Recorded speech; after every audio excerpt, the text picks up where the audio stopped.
बेपत्ताका के छन् भन्ने कुरा सबैलाई थाहा छ। हामीले व्यवहारमा त्यसको चाहिँ समस्या समाधानमा मात्रै योगदान नदिएको हो। त्यसमा चाहिँ जस्तै गरी मुहानबाटै अब वर्षेनी साउरिँदैछ, विशेष गरी पहिरोहरू अघि तस्बिर देख्नुभयो। तालको मृगौला फेवाको सिमसारहरू पुरिँदैछ, घरहरू बन्दैछ। त्यसमा चाहिँ राज्यले सिमसार तालसँग अस्तित्वसँग जोडिएको सिमसारलाई जोगाउनका लागि अधिग्रहण गर्ने, आवश्यक जग्गा अधिग्रहण गर्ने, मुआवजा दिने, स्थानीयको लाभ पूजाको जमिन यतिकै खोसेर लिने कुरा पनि हुँदैन, त्यो नाजायज हुन्छ। तर त्यो विषयमा पनि सरकार चाहिँ चुकिरहेको छ। खालि चाहिँ यो 65 मिटर भनिएको छ, मापदण्ड भनिएको छ, तनाव दिइरहेको छ जनताहरूलाई, होटलहरू लगानी गरिरहेको छ करोडौँ, मुआवजा दिएर समस्याको समाधानतिर भने राज्य लागिरहेको छैन। त्यसमा चाहिँ मुख्य अडचन चाहिँ त्यसमा देखिरहेको छ।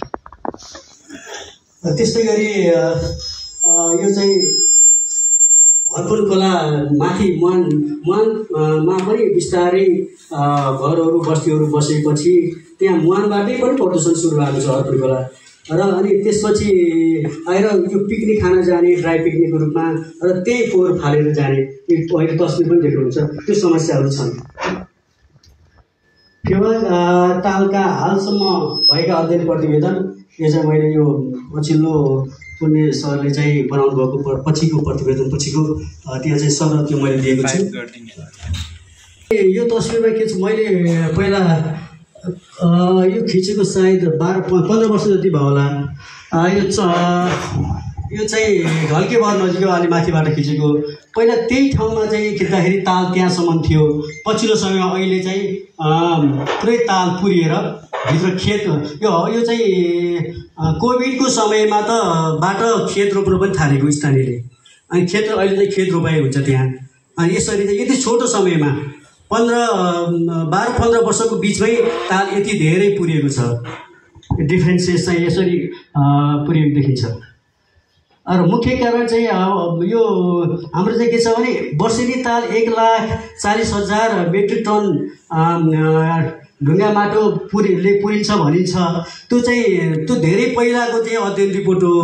यो चाहिँ जाइकाको होला सायद, होइन? जाइकाको धेरै पहिलाको हो। त्यसपछिको चाहिँ कति पुरिन्छ भन्ने कुरा अझै धेरै भोलुमा पो पुरिन्छ कि भन्ने कुरा अध्ययनै भएको छैन। धेरै पुरानो डाटा हामीले अहिले खेलाइरहेका छौँ।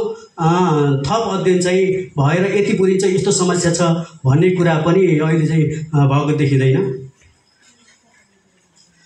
यो अघि के भयो, यो चाहिँ यसमा के छ, जस्तै यो चङ्कपुरमा यो बाढी आउनु अगाडि 2080 को हो।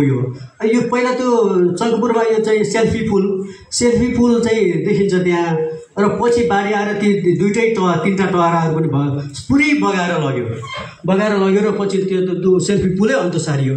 भनेपछि यस्तो धेरै चाहिँ यो माथिबाट 72 सालको पहिरोदेखि लिएर 80 सालको यो चाहिँ बाढीसम्ममा कति धेरै ताल पुर्यो होला भन्ने कुरो चाहिँ त्यसको कुनै अध्ययनै छैन।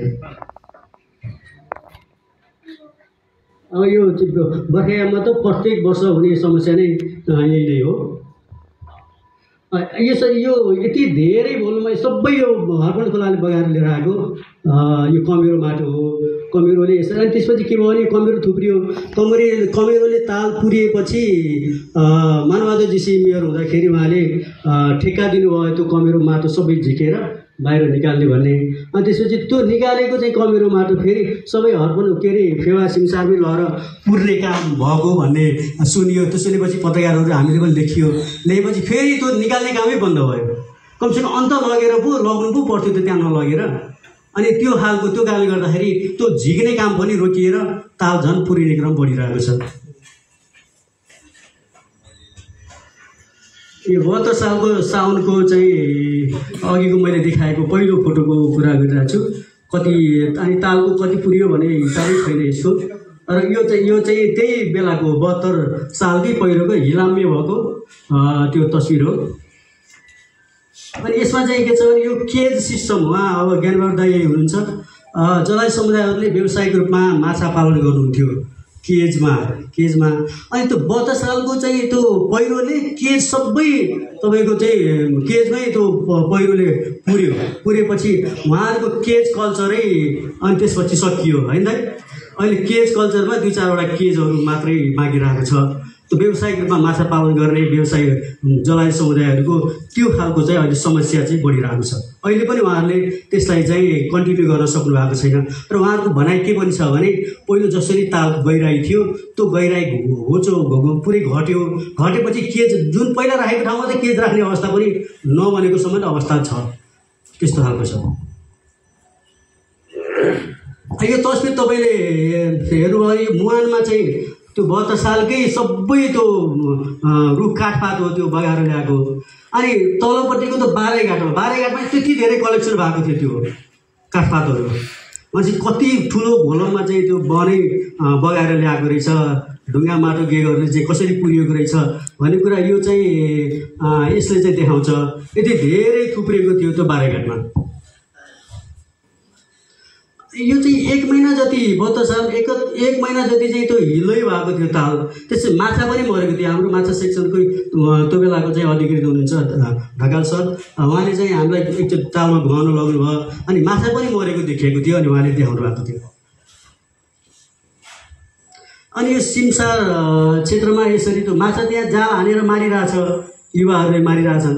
तर माथिबाट चाहिँ त्यो सिमसारमा को पूर्णलाई चाहिँ माटो खनाइरहेछ। भनेपछि त्यहाँको चाहिँ हामीले सिमसार पुर्दाखेरि त्यहाँको माछाहरूलाई, त्यहाँको जैविक विविधतालाई होइन त्यहाँको चाहिँ कति असर गरिरहेको छ भन्ने कुराहरू पनि यो तस्बिर देखिन्छ।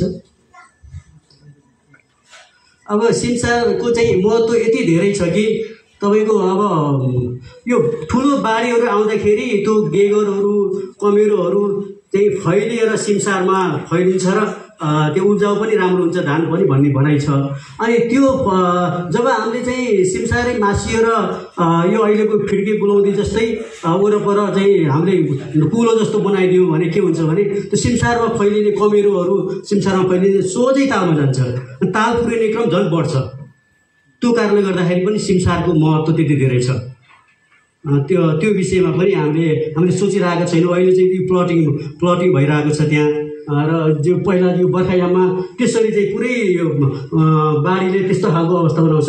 त्यहीँ बस्ती बस्यो भनेदेखि पहिला यो प्लटिङ गरेको ठाउँ र त्यसपछि त्यही ठाउँको बर्खायामको चाहिँ अवस्था हेर्दाखेरि अनि फेरि बाढी आयो, डुबानमा पर्यो, हामीले चाहिँ अब खोलाको भाग लिने, पानीको चाहिँ खोला मिचेर अतिक्रमण गर्ने, अनि बर्खायाममा दुःख पाउँदाखेरि खोलालाई गाली गर्ने, त्यो खालको चाहिँ समस्याहरू यहाँ मात्र होइन सबै ठाउँमा, देशका धेरै ठाउँमा त्यो समस्याहरू छ।